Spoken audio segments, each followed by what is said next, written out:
Welcome to my channel GIC. Subscribe for daily IELTS Listening Test. Part 1. You'll hear someone booking transport for a trip. First, you have some time to look at questions 1 and 2.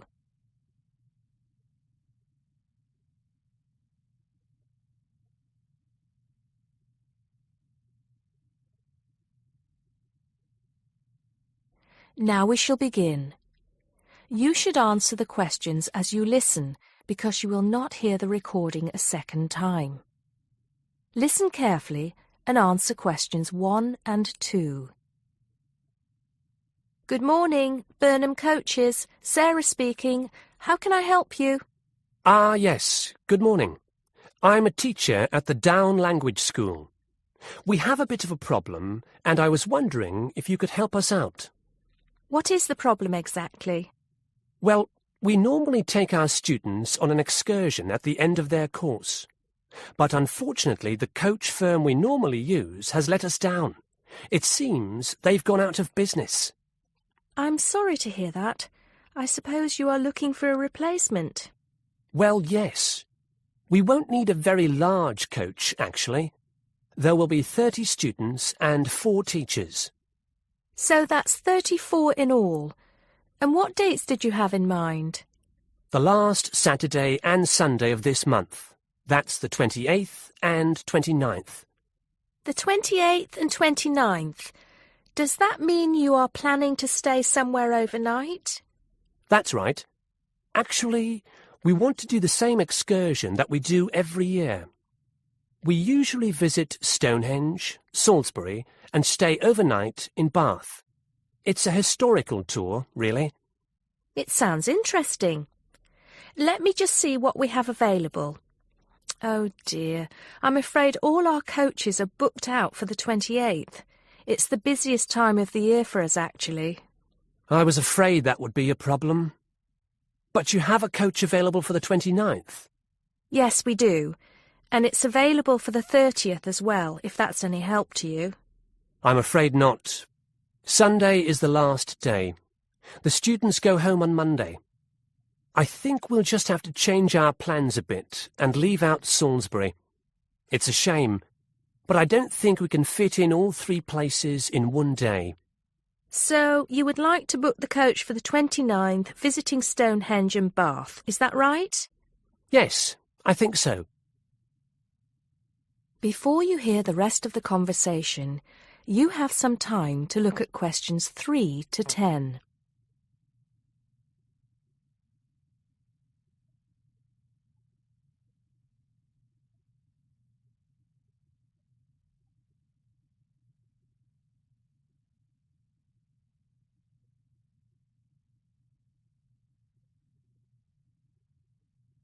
Now listen and answer questions 3 to 10. Right, I just need a few details, sir. OK. My name is Paul Scott.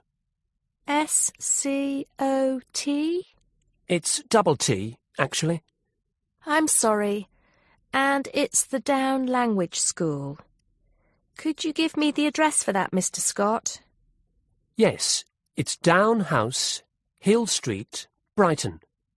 Do you need the postcode? No, that's not necessary, but I do need a contact number. Of course. The number for the school secretary is 01273 512 634. You can contact her if you need to speak to anyone. Right, and what time would you like the coach to pick you up? Well, I think we'll have to make an early start. Would 7:30 be all right? Yes, no problem at all. What time do you want to be back? Oh, any time between 10 and 11 will be all right. Not later than 11, though. Right, I'll make a note of that. 11 p.m. latest. There's just one more thing I need to know. Presumably, you'll be visiting Stonehenge first. How long do you want to stay there? Well, we normally stay about an hour. The main objective of the excursion is for the students to see the Georgian architecture in Bath, really. Yes, Bath is lovely, isn't it? I was there myself a couple of years ago. I thought the Royal Crescent was absolutely stunning. I hadn't realised how large it is. Well, I think that's all I need to know, Mr. Scott. Thank you for booking with us. Just a minute. There's one thing you seem to have forgotten. How much will this cost? Oh, I'm terribly sorry. I was thinking about Bath. Just bear with me a moment.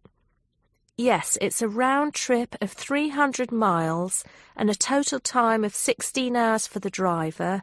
For a 45-seater coach, that will be a total of £500, including tax and insurance. Do we have to have such a large coach? There are only 34 of us. We don't have any smaller coaches, I'm afraid. Oh well. At least we won't be cramped for space. When do we have to pay? We require a 20% deposit to confirm the booking. I suggest that you do that as soon as possible, today if you can. The balance you can give to the driver if you're paying by cheque. Have the cheque made out to Burnham Coaches. I think that'll be all right. I will have to check this with the school accountant, but if all is well, I'll arrange for someone to bring you the deposit within the next 2 hours. That'll be fine, Mr. Scott. Well, thank you very much indeed. Goodbye. Goodbye. That is the end of part 1. You now have half a minute to check your answers.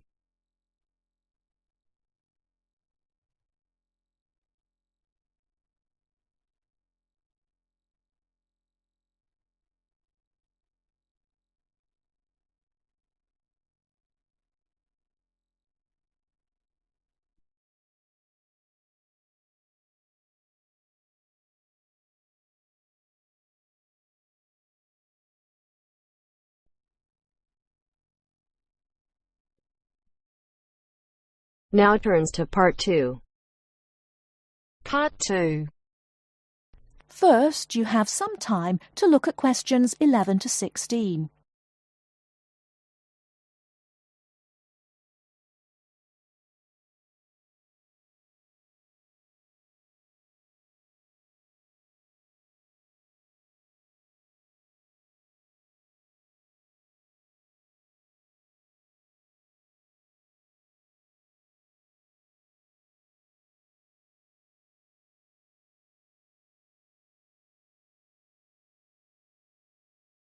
Now, listen carefully and answer questions 11 to 16. I'm here today with Helen Warner, who has been a vegetarian for many years and is going to talk a little about vegetarianism. Helen, the concept of vegetarianism seems to have interested a number of our listeners who have sent in some questions. To begin, what made you want to become a vegetarian? Well, when I was 16, I had friends who were vegetarian and they introduced me to the idea. My parents were typical of their generation and ate meat at least 3 or 4 times a week, so I didn't really think about it too much until a few years later. It was while I was at university that I really thought about it and decided that it was unfair to eat meat when there are so many alternatives available.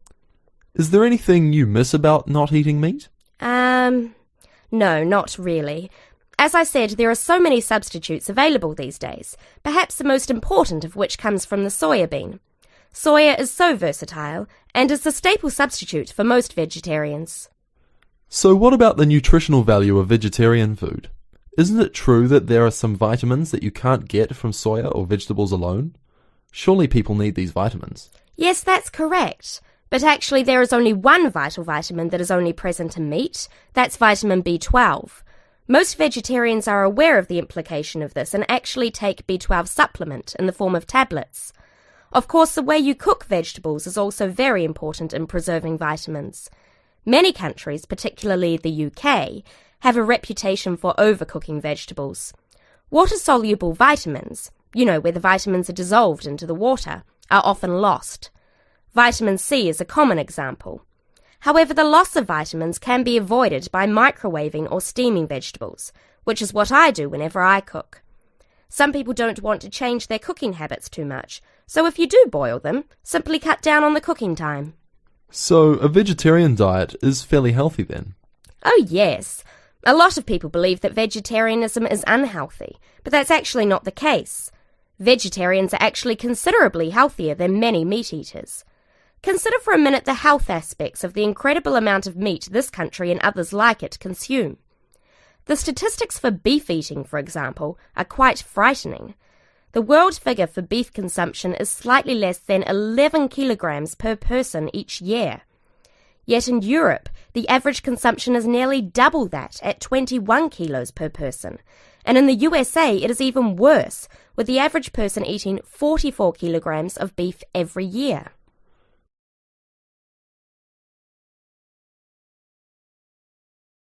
Before you hear the rest of the talk, you have some time to look at questions 17 to 20.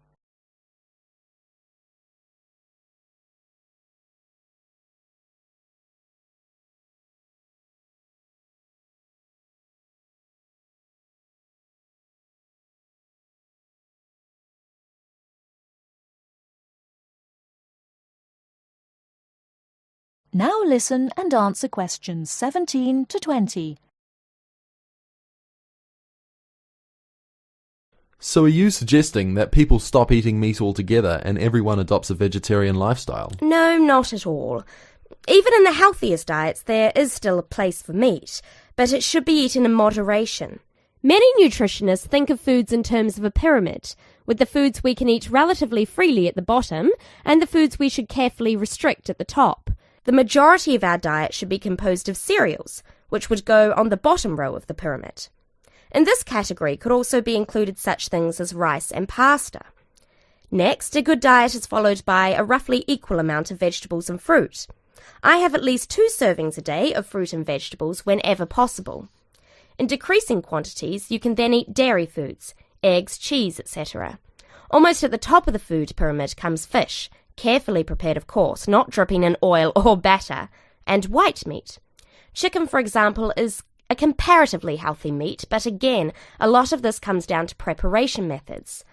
Right at the top of the pyramid come the ingredients of far too many Western meals, red meat and potatoes. It is particularly in that area that I would suggest moderation. Well, thank you very much, Helen. I'm sure that a lot of listeners are interested in your views.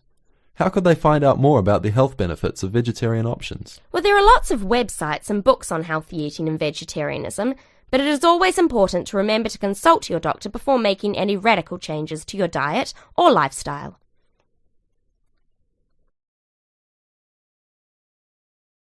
That is the end of part 2. You now have half a minute to check your answers.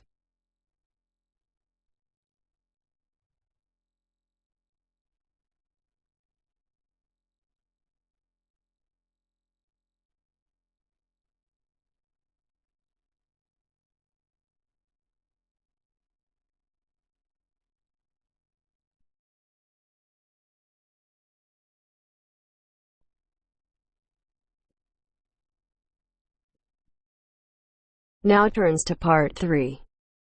Part 3. You will hear somebody talking to a group of students about a university language centre. Listen carefully and answer questions 21 to 24.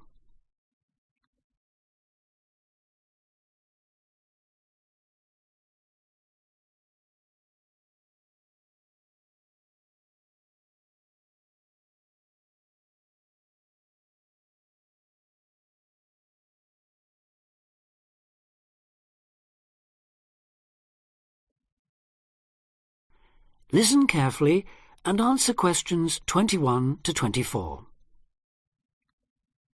Hi, I'm Katie Shaw and I work at the University Language Centre. Your tutor tells me you might be interested in using the centre, so I'm here at the college to explain a bit about it and, of course, to answer your questions. Where exactly is the centre? Is it near the college? It's actually on King's Road, just round the corner from here, in fact. Oh, I know it, yes. I wondered what that building was. Yes. What's there?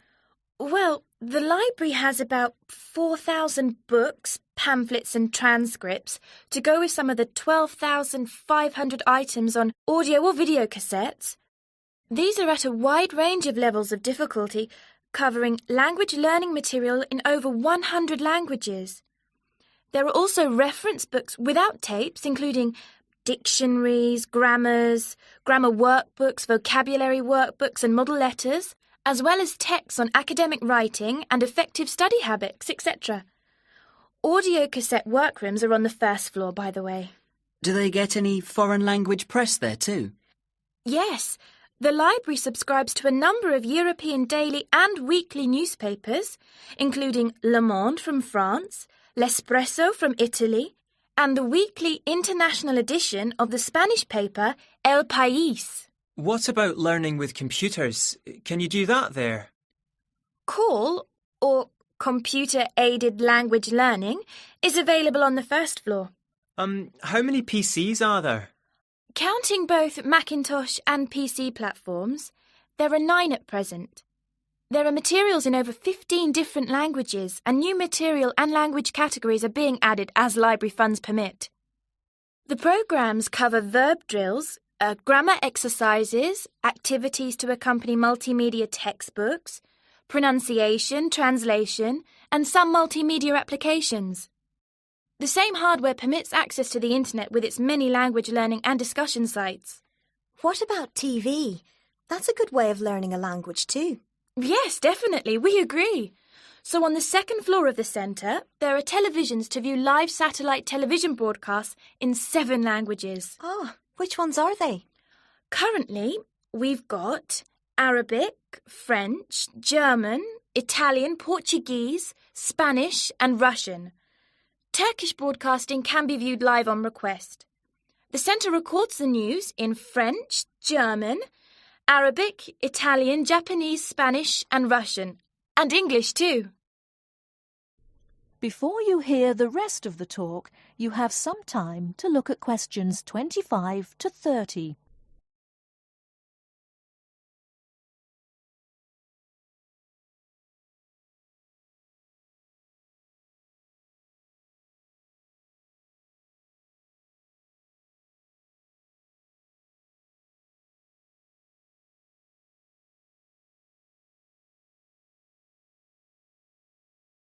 Now listen and answer questions 25 to 30. Now listen and answer questions 25 to 30. Sounds great. How do we sign up? To avoid paying a fee, you need to go to the centre with a valid university ID card or a letter from your college or departmental administrator on headed paper indicating your status, length of stay and language requirements. Are there any forms to fill in? I'm afraid so. You do that at the ground floor reception desk. Your registration is for 1 academic year only and needs to be renewed annually. You should tell the librarian who you are on your first visit, and you will need to take part in an induction to the library service, including the proper operation of the centre's computers, televisions, videos and so on. Can she help us choose the right materials too? Yes. The librarian can give advice and assistance in locating material, making best use of the texts and tapes and so on. Let her know which language you want to study and what, if any, knowledge of it you already have. Also, say what reasons you have for learning the language. Your answers will help the librarian help you make the best choice of books and tapes for your needs. She can also offer you advice on how much time is needed to make progress in the language, and can offer suggestions on how to improve your language learning techniques. Can she copy tapes for us to take home, or can we borrow them? The library is a resource centre and reference library only. You can do as much self-study listening and reading work there as you want, but it's not possible to take home materials, that's to say, books or cassettes. And copyright law doesn't permit the library or its staff to make copies of cassettes for use by students outside the centre. All material must be used on the premises, I'm afraid. This ensures the materials are always available for students working on their own and not out on loan for long periods, which could harm users' progress. So, if we can't take books home, is it okay to photocopy them? The library staff will handle any photocopying, though international copyright law prohibits users from copying more than 5% of any one title in the academic year. You place a photocopy order with the librarian or an assistant, and orders will be processed between 1 and 2 o'clock or after 5:30. How much does it cost? 10 pence per page. Payment is by photocopy card, which you can buy from the information desk on the ground floor.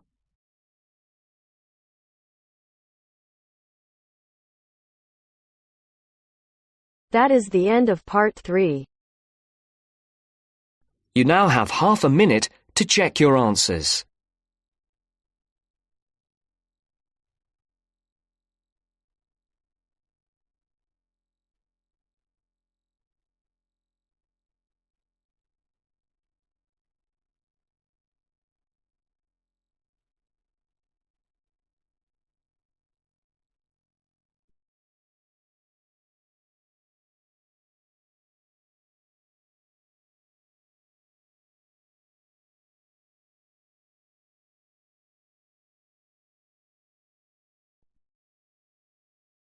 Now turns to part 4. Part 4. 9. Listen to the second part of our lecture. As you listen, complete the notes below. First, you have some time to look at questions 31 to 40.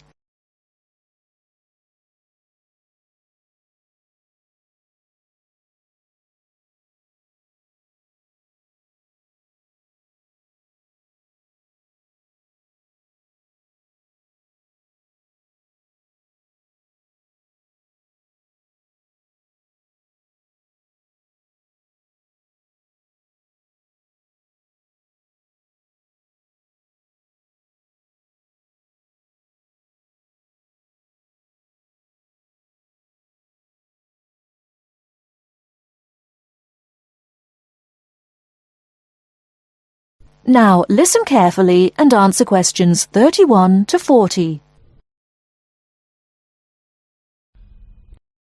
River dance is not just an expression of self-confidence, a kind of culturally interesting pop song. It tells the story of a people through song and dance. It tells the story of the people whose spirit was broken by an event which occurred in the middle of the last century, but continued to affect the society until 1961, the Great Famine. What is a famine? In 1840, the official population of Ireland was 8 million. They were largely poor and living in the countryside. They were beginning to have an interest in independence, and perhaps had things been different, Ireland might have been independent much earlier. But there was a serious problem in the agricultural system. All crops were grown to pay the rent of the land, and all that was grown to eat was the potato. This was fine until the potato crop failed, as it did from 1845 to 1848. The stories of what happened in those times live on in the popular culture of Ireland, and I won't tell them here, but the result was that 2 million people died or left the country by 1851. When you realise that the population continued to go down until 1961, you can realise what a disastrous effect this famine had on the people. Compared with China, imagine if the famine of 1960 reduced the population by a quarter and it kept falling to less than half of its pre-famine figure. Anybody with ideas left and went to England, America or Australia. The people left behind were broken by their experiences and, in effect, the famine and its consequences put an end to all serious development in the country until well into this century. The Irish in Ireland lost all hope and self-confidence, and much of our modern culture is about the sadness of that time and the sorrow of saying goodbye to those who left and left well into this century. Ireland has the highest emigration rate of any country in Europe for the last 2 centuries. We even have an expression for this saying goodbye. It is called the American wake. It means the ceremony, like that of a funeral for someone going to America, because you will never see him or her again. Do you know why there is Irish music on the film Titanic? It is because most of the people killed were Irish. The leaving continued until the 1970s, because independence in 1921 was followed by a civil war and an economic depression. Almost every family in Ireland has relatives abroad, and up to the 60s in some places, of a class of 30 graduating from high school all left. Along the west coast, closed-up houses from that time falling into ruin are still common. That is the end of part 4. You now have half a minute to check your answers.